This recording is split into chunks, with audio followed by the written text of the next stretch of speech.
नमस्कार प्रिय मित्रों, आप सबका स्वागत है ज्योतिष चर्चा में। और ज्योतिष चर्चा में एक भारतीय ज्योतिष का सबसे जाने जाने वाला टॉपिक शनि की साढ़े साती पर चर्चा में आपके लिए लेकर के आया हूं। और कोशिश मैं करूंगा कि आपके सभी प्रश्नों का जवाब, जो लगभग साढ़े साती से संबंधित सबके मन में प्रश्न उठता रहता है, मन में कोई ना कोई जो डर है जो बना रहता है, क्योंकि साढ़े साती का जो समय होता है वो 7.5 वर्ष का होता है। इस 7.5 वर्ष के वर्ष का जो समय होता है, उसका जो कष्ट होता है, उसको निकालना, उसको सहन करना बहुत ही असहाय होता है।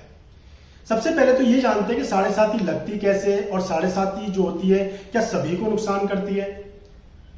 अगर नहीं करती है तो कौन वो व्यक्ति है जिनको साढ़े साती जो है बहुत अच्छा फायदा भी करती है?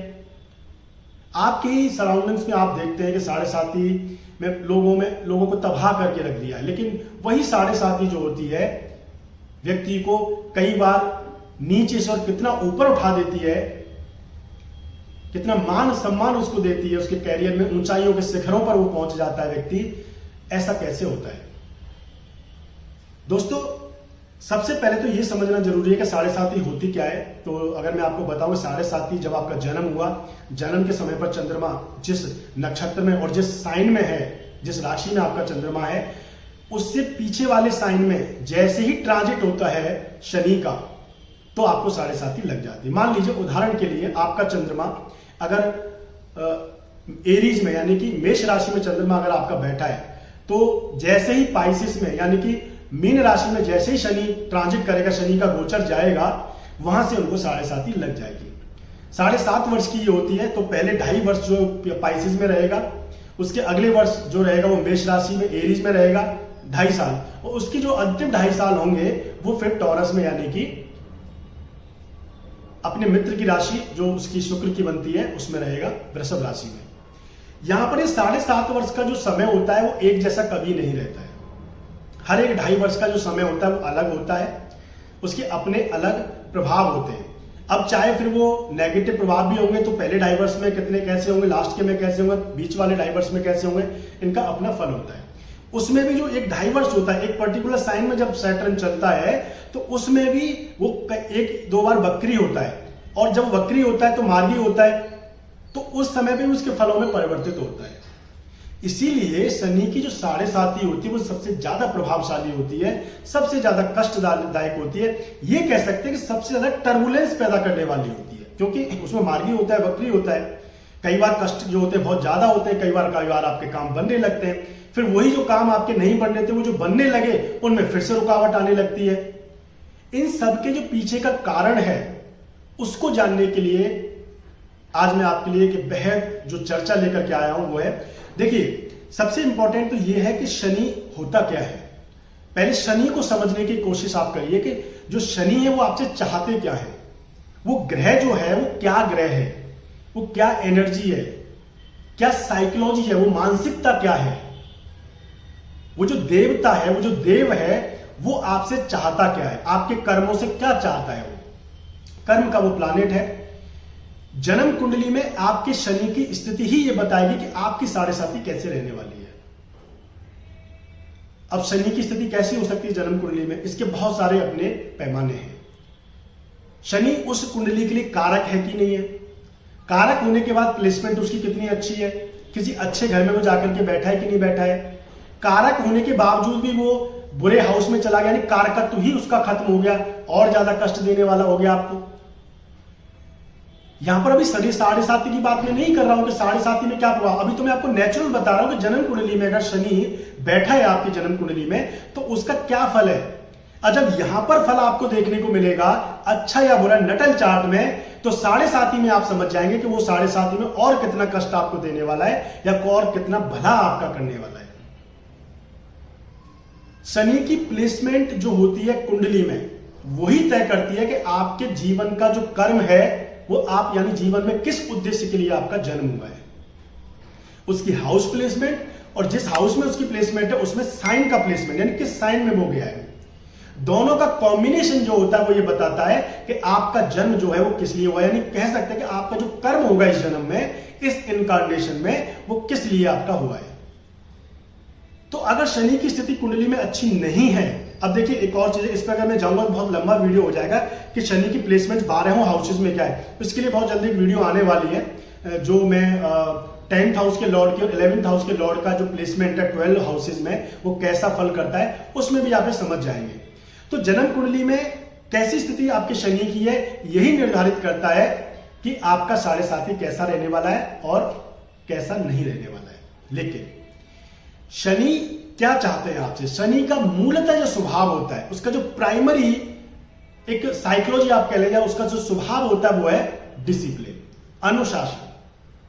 क्योंकि शनि कर्म के ग्रह है। व्यक्ति का जो अनडिसिप्लिन जो होता है व्यक्ति किसी भी चीज में, वो सबसे पहले कर्म में ही होता है। अगर किसी व्यक्ति को धन की हानि होनी है, अगर व्यक्ति को नौकरी में परेशानी होनी है, अगर किसी व्यक्ति का संबंध किसी व्यक्ति से खराब होना है, उसके रिलेशंस खराब होने हैं, तो इसका मतलब यह है कि उस एरिया में उसका अनुशासन जो उसका डिसिप्लिन है वो ठीक नहीं है।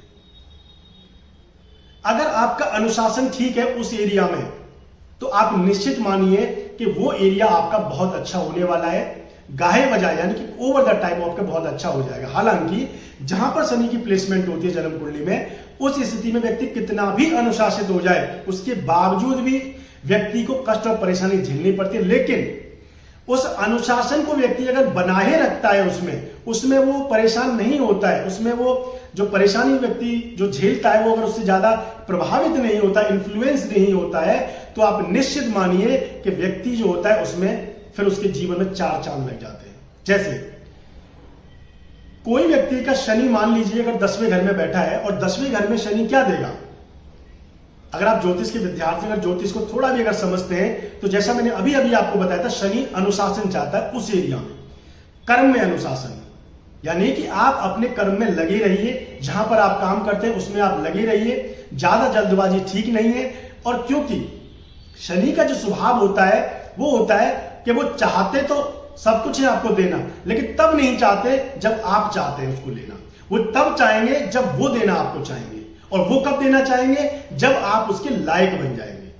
यानी शनि जो है वो आपको तपाते हैं, सोना जैसा खरा बनाते हैं, और आप उस तपन में कितना डिसिप्लिन अगर आपका रहता है, यानी वो जो कष्ट वाला समय होता है, जो परेशानी वाला जीवन में जो आपको भाग्य में लिख दिया है परमात्मा ने, वो जो शनि करवा रहा है आपसे, उसमें आप कितना डिसिप्लिन बनाए हुए हैं, और उस तपन में जैसे आप जब निकलने लगते हैं तो फिर आपको उसका फल मिलने लगता है। लेकिन एक और चीज आपको बता देता हूं दोस्तों, शुक्र पैसा देता है, धन देता है, गुरु मान सम्मान देता है, खुशियां देता है, मंगल पराक्रम देता है, बुध जो है वाणी देता है, ओरल कम्युनिकेशन देता है, राहु जो है आपको जीवन में ऊंचाइयां देता है। सब ग्रहों का अपना अपना स्वभाव है। सूर्य जो होता है आपको मान सम्मान देता है। दोस्तों ये जो ग्रह होते हैं सब कुछ देते हैं। शनि आपको क्या देता है? शनि आपको जो देता है जीवन में वो ऐसा देता है कि फिर उसको आपको कोई छीन नहीं सकता, यानी कि स्लो एंड स्टडी देता है। यही फर्क है बुध में और शनि में। क्या फर्क है? बुध जब व्यक्ति को देता तो एक साथ देता, बहुत मात्रा में देता, बहुत जल्दी जल्दी देता, क्योंकि बुध का प्लानेट, बुध क्या है? मरकरी। मरकरी यानी कि जो पारा होता है वो बहुत तेजी से चलता है, जो देगा बहुत तेजी से देगा। जैसे उससे भी तेजी अगर ट्रांजिट की बात करूं तो चंद्रमा होता है। चंद्रमा जो होता है वो इतनी फास्ट मूविंग प्लानेट है कि वो 2.25 दिन में एक राशि कंप्लीट कर देता है। आप ये समझिए कि उस राशि में 2.25 नक्षत्र भी होते हैं। उन नक्षत्रों को पार वो कर देता है 2.25 दिन में। यानी कि आपने कई बार नोटिस किया होगा कि आपका कभी मूड जब खराब हो, क्योंकि मूड स्विंग्स का प्लानेट कौन है? चंद्रमा। मन का प्लानेट कौन है? चंद्रमा। अंतरात्मा अंतर्मन का प्लानेट कौन है? चंद्रमा। तो जब चंद्रमा आपका किसी पर्टिकुलर डे पे खराब होता है तो वो ज्यादा से ज्यादा 3 या 4 घंटे आपका रहेगा मूड खराब, फिर आप धीरे धीरे ठीक होने लगे, समझने लगेंगे। कई बार पहले 2-3 घंटे जो होंगे वो बहुत ज्यादा परेशानी वाले होंगे। कई बार पूरा दिन बहुत खराब होता है और 2 दिन बाद आपकी चीजें शॉर्ट आउट हो जाती है। लेकिन क्या शनि के प्रभाव में ऐसा होता है? जब शनि एक राशि में चलता है तो उसमें जो परेशानी वो दे रहा है तो क्या वो 3 दिन में खत्म हो जाती है? कभी नहीं होती है। वो 2.5 वर्ष का समय होता है, उसमें वक्री होता है, मार्गी होता है। पहले 1 साल 8 महीने 9 महीने वो परेशानी होती है, या पहले 1-8 महीने बहुत अच्छा फल होता है, उसके बाद परेशानी उसमें आ जानी शुरू हो जाती है। तो आप समझे कि जो ट्रांजिट होता है, जो गति होती है एक प्लानेट की, वो अपने स्वभाव के अनुसार फल देता है। तो शनि जो है, इसीलिए कर्म पर शनि का प्रभाव सबसे ज्यादा है, क्योंकि कर्म में आपको लगे रहना होता है। उसी प्रकार मान लीजिएगा अगर चंद्रमा की जगह शनि होता, अगर मन का कारक, शनि अगर सबकॉन्शियस का प्लानेट होता, तो आप समझिए कि व्यक्ति जो है वो पागलों जैसे व्यवहार करने लगता, क्योंकि 2.5 वर्ष अगर उसने अगर पकड़ लिया किसी एक बुरे भाव को और बुरी स्थिति उसके लिए पैदा करती व्यक्ति के लिए, तो वो तो जैसे चंद्रमा जो है वो 4-8 घंटे में व्यक्ति का मूड अच्छा हो जाता है, उसकी जो समस्या वो हल हो जाती है, तो 2 से 2.5 वर्ष तो वो क्या इसी डिप्रेशन में रह पाता, व्यक्ति का जीवन ही खत्म हो जाता। तो आप समझे कि जो साइंस है, यानी ज्योतिष के पीछे जो साइंस काम कर रही है वो साइंस ही है, कोई अंधविश्वास नहीं है ये। लेकिन आपको सिर्फ ये समझना है कि परमात्मा जो कि आपसे चाहता क्या है, किसी भी ग्रह के रूप में, जैसे कर्म के रूप में कौन है, शनि, तो शनि कर्म के रूप में आपसे क्या चाहता है, मंगल आपको पराक्रम के रूप से आपकी एनर्जी के रूप में क्या चाहता है, देवगुरु बृहस्पति क्या चाहते हैं। तो क्योंकि बात हम शनि और शनि की 7.5 की कर रहे हैं, तो इसमें आपको यह समझना बहुत जरूरी है कि शनि की प्लेसमेंट कैसी है और वो जो टर्बुलेंस है उसमें व्यक्ति ने अपने जीवन को किस तरह से अनुशासन में अपने आप को पाला है। आप निश्चित मानिए ऐसा व्यक्ति जब एक समय पर उसकी 7.5 आती है तो उस व्यक्ति को कष्ट नहीं होते और उसी 7.5 में व्यक्ति जो है शुरुआत की ही 7.5 में, पूरी 7.5 में वो जीवन की ऊंचाइयों को छू लेता है।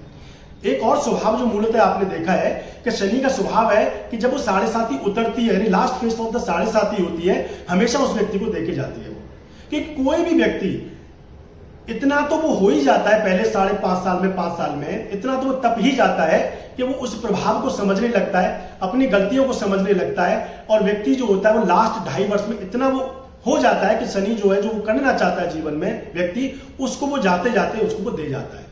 और जब दे जाता है तो उसके मन में ये प्रश्न भी आता है, क्वेश्चन का आंसर भी आ जाता है कि सब कुछ जो है वो कर्म है और कर्म में अनुशासन है। तो इसलिए जो व्यक्ति जीवन के शुरुआती फेज से ही अनुशासित रहते हैं, अब कोई व्यक्ति अनुशासित रहेगा नहीं रहेगा ये भी डिपेंड करता है कि जन्म कुंडली में उसकी शनि की पोजीशन कैसी है, व्यक्ति किस क्षेत्र में अनुशासित रहेगा, किस क्षेत्र में अनुशासित नहीं रहेगा अपनी लाइफ के एरिया में, ये भी उसी से डिपेंड करता है। उसके लिए आगे आने वाली वीडियोस में उन्होंने पहले भी कई बार वीडियो में आपको बताया है कि शनि की प्लेसमेंट क्या बताती है, कैसे बताती है। जैसे एक छोटा सा एग्जांपल आपको बता देता हूं, मैंने एक वीडियो आपके लिए बनाई थी कि जिसमें बताया था कि जब भी शनि का संबंध दूसरे घर से, चौथे घर से, 7वें घर से, 8वें घर से और अगर 12वें घर से हो जाता है तो व्यक्ति के जीवन में शादी जो बहुत देरी से होती है, विवाह में बहुत देरी होती है ऐसे व्यक्ति को। अब अगर ऐसी स्थिति जन्म कुंडली में है, शनि चाहते हैं कि शादी हो लेकिन देरी से हो, उसके पीछे का अपना कारण है। अब ऐसा व्यक्ति जल्दबाजी करते हुए और बहुत जल्दी अगर ऐसे विवाह के लिए उत्सुक है और विवाह अगर उसका हो जाता है जल्दी में, तो ऐसे व्यक्ति का विवाह ज्यादा दिन चल नहीं पाता है, ब्रेक्स विवाह में हो जाते हैं, डिवोर्स की स्थिति बन जाती है और फिर दोबारा जब विवाह होता है तो उसी समय पर होता है, यानी 32, 33 से 34, कई बार 36 और 37 की एज में होता है, यानी कि 28, 29 के बाद जो मेच्योरिटी जो शनि का जो प्रभाव होता है वो आ जाने पर उसकी शादी होती है। क्योंकि शनि दूसरे घर में बैठ के, चौथे घर में बैठ के, 7वें, 8वें और 12वें घर में, इन घर में बैठ के व्यक्ति क्या बताना चाहता है व्यक्ति को शनि, या इस व्यक्ति के जीवन में क्या होगा, यानी इस व्यक्ति के भी जीवन में जो वैल्यूज बनेंगी सेकंड हाउस की, जो चौथे घर में जो सुख आएगा, जो 7वें घर में जो पार्टनर आएगा, जो 8वें घर में जो आपकी जो पार्टनर के सुखों का जो हाउस है या दूसरों का, क्योंकि 7वां घर 8वां घर दूसरों से कैसे डील करते हैं, अदर्स पीपुल्स का ही हाउस होते हैं, तो उनसे आपको पहले एक्सपीरियंस मिलता है, तब आप उससे निखार आता है और तब शनि आपको देता है। और 12वें घर में क्योंकि वो आपके सबकॉन्शियस और आपके मेंटल जो हेल्थ है उसका प्लानेट, वो आपकी जो हाउस है, 12वां जो घर है आपके सबकॉन्शियस का है, ये मानसिकताओं के हाउस है, 6, 8, 12। तो जब 12वें घर में शनि बैठा होता है वो भी यही बताता है कि आपको पहले चीजों को समझना है, आपको उन चीजों की इंपॉर्टेंस आपको जाननी है। और कोई व्यक्ति अगर इन चीजों को समझ लेता है, उन चीजों में अनुशासन रखता है, तो समय आने पर जो चीजें उस व्यक्ति को मिलती है वो बहुत ही अच्छी उस व्यक्ति को मिलती है। तो बात 7.5 की चल रही थी।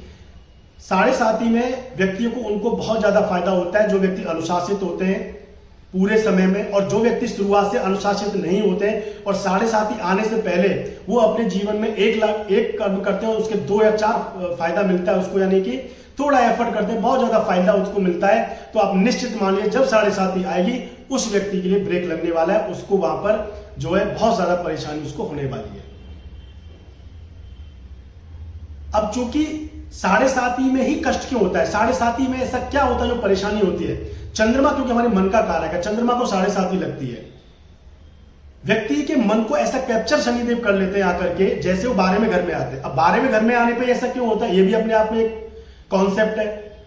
सब कुछ ज्योतिष में छिपा है, बस आपको देखना है। प्रभाव क्या होता है, जो एक शब्द होता है प्रभाव, इन्फ्लुएंस जिसे हम कहते हैं।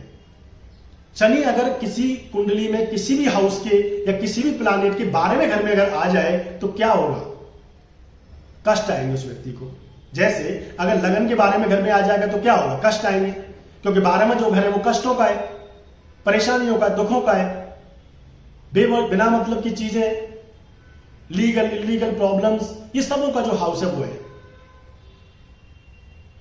तो जब भी किसी ग्रह के पीछे जब शनि आता है तो जो ग्रह होता है दूसरा, उसकी जो साइकोलॉजी होती है, उसका जो टेम्परामेंट, उसका जो इन्फ्लुएंस, उस पर जो एनर्जी होती है, उसको शनि नेगेटिव, जो एक रिस्ट्रिक्शन वाली एनर्जी है, उससे वो प्रभावित करते हैं। और इसमें सबसे ज्यादा जो नुकसान होता है चंद्रमा, क्योंकि चंद्रमा जो है फास्ट मूविंग प्लैनेट है, हाई वॉलेटाइल प्लैनेट है, हाई वॉलेटाइल एनर्जी है, सबसे ज्यादा इन्फ्लुएंस होने वाला। हमारा कोई भी चीज जीवन में सबसे ज्यादा इन्फ्लुएंस कौन सी होती है, मन। कोई भी चीज अगर हमारे मन में, अगर हमारे शरीर में कोई कष्ट भी आना हो, हमारे जीवन में कोई कष्ट आना होता है, हम कोई भी नेगेटिविटी आनी होती है, सबसे पहले आपके मन में आती है, उससे आपका मन इन्फ्लुएंस होता है।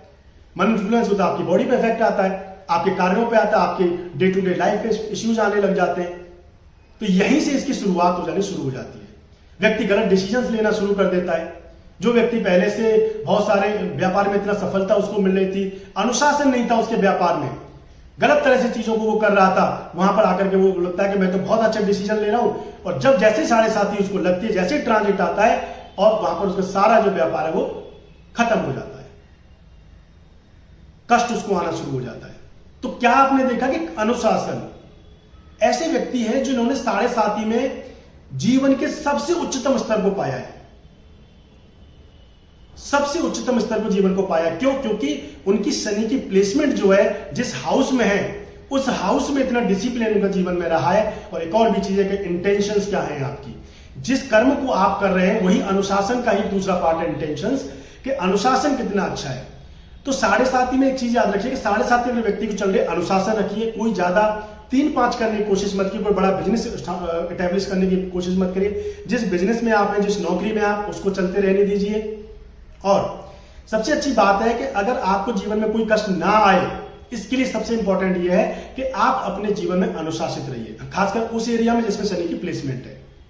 अनुशासन अगर आप ठीक से रखेंगे, शनि आपके लिए कोई परेशानी खड़ी यहां पर नहीं करेंगे। तो इसलिए 7.5 से डरना मना है, लेकिन शर्त एक है कि अनुशासन कितना अच्छा, आपका डिसिप्लिन कितना अच्छा है। मैं एक चीज आपको बता देता हूं, कोई दूसरा ग्रह दे ना दे, लेकिन शनि आपको जो चाहते हैं जीवन में देंगे, लेकिन तभी देंगे जब शनिदेव चाहते हैं। और शनिदेव कब चाहते हैं, तो ये आप समझते हैं कि जब आप उसके लिए लायक हो जाते हैं। इसमें बताने के लिए बहुत कुछ अभी है, आगे वीडियो में फिर आपको जरूर बताऊंगा।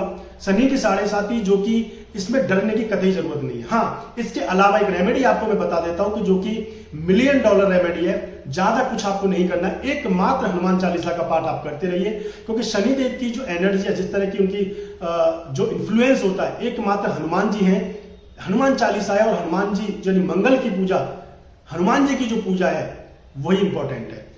ऐसा क्या है, देखिए शनि जो है वो चीजों को नैरो करते हैं, वो संकुचित करते हैं, और एक ऐसा इन्फ्लुएंस है शनि की साइकोलॉजी जो आपको एक लोनलीनेस देती है, और व्यक्ति जो होता है वो कहीं ना कहीं नेगेटिव ऊर्जा में जाता है।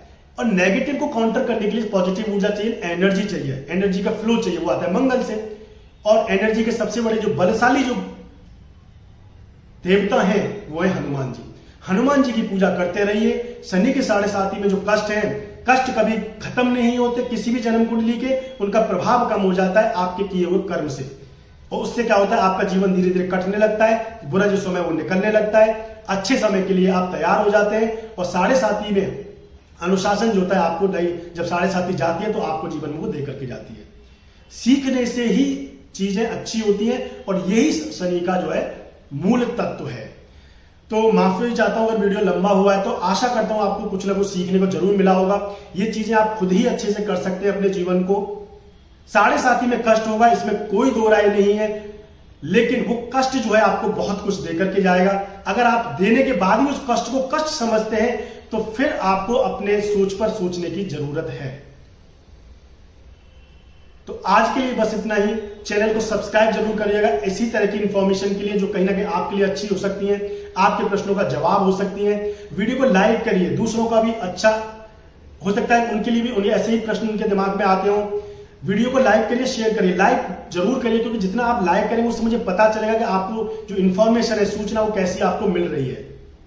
तो 1000 लाइक्स कम से कम इस वीडियो पे आएंगे। जल्द ही में कुछ और नई जो ज्योतिष की जो अनुभव है, जो आज रोज मैं देखता रहता हूं जन्म कुंडलियों में, जो अनुभव मैंने प्राप्त किए हैं अपने जीवन में, जो अनुभव सभी ने प्राप्त किए हैं, जो बड़े ज्योतिषी, जो बड़े वेद, जो बड़े ऋषि हुए हैं, उनके क्या अपने अनुभव रहे और उनको आज इस भौतिक जीवन में हम कैसे देख पा रहे हैं, उसको आप सबके साथ साझा करते रहूंगा।